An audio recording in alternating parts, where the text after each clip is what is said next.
Hello guys, welcome back to our YouTube channel. ఇది వచ్చేసరికి 10th class సంబంధించి maths.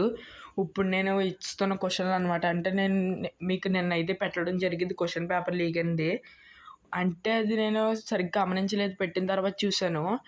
అదేంటంటే అవుట్ ఆఫ్ సిలబస్ అయితే ఉంది ఆ పేపరు.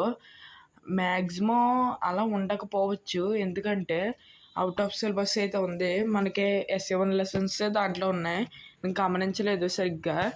ఇప్పుడైతే అందుకని అయితే ఈరోజు ఇంకా టైం ఉంది కాబట్టి ఫాస్ట్గా అయితే మీకు క్వశ్చన్స్ అయితే పెట్టడం అయితే జరిగింది. దీంట్లో మీకు షార్ట్గా నేను 6 క్వశ్చన్స్ పెట్టాను. దాంట్లో 2 or 3 మ్యాక్సిమం దిగిపోతాయి మీకు పేపర్లో, అది మాత్రం పక్కా.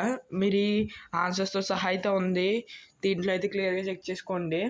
ఇది వచ్చేసి సర్ఫేస్ ఏరియాస్ అండ్ వాల్యూమ్స్ ఉంది కదా, ఆ లెసన్ నుంచి. ఇంకా మిగిలిన లెసన్స్ కుదిరితే పెడతాను. మీరు మాత్రం ఛానల్ సబ్స్క్రైబ్ చేసుకుని రెడీగా బెల్ ఐకాన్ ఆన్లో సెట్ చేసి పెట్టుకోండి. ఒకవేళ వీడియో చేయలేకపోతే నేను కింద డిస్క్రిప్షన్లో నా టెలిగ్రామ్ ఛానల్ లింక్ ఉంది, దాంట్లో అయితే జాయిన్ అయిపోండి. ఎందుకంటే ఒకవేళ నేను వీడియో చేయలేకపోతే దాంట్లో క్వశ్చన్స్ అన్ని ఫాస్ట్గా ఫొటోస్ తీసి అయితే పెట్టేస్తాను. దాని ద్వారా మీరు తొందరగా గ్రాప్ చేసుకోవచ్చు, అప్పుడు వీడియో కూడా చూడాల్సిన అవసరం లేదు. అందుకని కింద డిస్క్రిప్షన్లో నా టెలిగ్రామ్ ఛానల్ లింక్ ఇస్తా, వెళ్ళి ఇప్పుడే జాయిన్ అయిపోండి. మీకు చాలా యూస్ఫుల్ అవుతుంది FA3లో ఈ ఛానల్. మీకు ఈ FA3లోనే కాదు, పబ్లిక్లో కూడా నేను మీకు తోడుంటాను.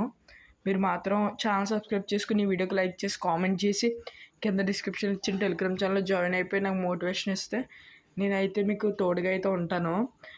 ఈ క్వశ్చన్స్ అయితే క్లియర్గా చెక్ చేసుకోండి.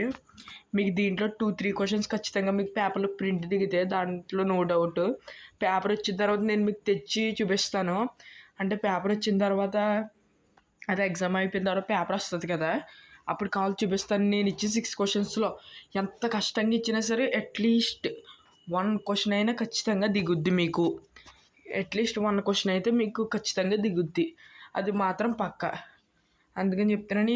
ఇవైతే మీరు ఆల్రెడీ నేర్చుకున్నవే, కాకపోతే మళ్ళీ పెడుతున్నాను ఆన్సర్స్తో. తక్కువ టైం ఉంది కాబట్టి మీరు మళ్ళీ ఆన్సర్స్ని ఎదుక్కోలేరు, అందుకని ఆన్సర్తో సహా పెట్టండి. సింపుల్ ఆన్సర్స్ ఇవి.